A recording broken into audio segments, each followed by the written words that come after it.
nakilahok ang Regional Police Community Affairs and Development Unit, National Capital Region sa pagdiriwang ng Women's with Disabilities Day sa Department of Public Works and Highways sa Manila.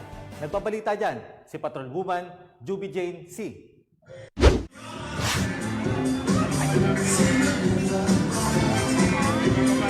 Sa patuloy na selebrasyon sa buwan ng kababaihan, nakiisa ang Police Community Affairs and Development Unit NCR sa isinagawang DPWH Got Talent 2024 Women's with Disability Day Celebration na may temang Lipunang Patas sa Bagong Pilipinas, Kakayahan ng Kababaihang May Kapansanan Patutunayan na pinangunahan ng National Council on Disability Affairs, kung saan nagpamalas ng iba't ibang talento ang mga kalahok, bagamat may mga kapansanan ay hindi nagpahuli sa pagpapakita ng kanilang kakayahan at talentong taglay. Nagpasaya din at naghandog ng sayaw ang ating mga kapulisan mula sa PNP Dance and Fitness Team na talaga namang kinaaliwan at sinabayan ng mga manonood. Layunin ng aktibidad na mas maiangat ang moral, pagkilala at pagpapahalaga sa mga taong may kapansanan. Ito ay nagpapakita na sila may mga kapansanan at hindi makakilos ayon sa normal na pamamaraan. Ang Persons with Disability o PWD ay mayroong mahalagang papel na ginagampanan sa ating lipunan sapagkat may natatangi silang kakayahan at talento na hindi dapat madiskrimina.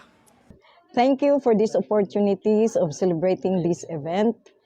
Kasi, syempre, with equal opportunities to our persons with disability, not only the normal persons, but of course, we have to embrace the persons with disabilities. So thank you very much for joining us in DPWH's participation in this event.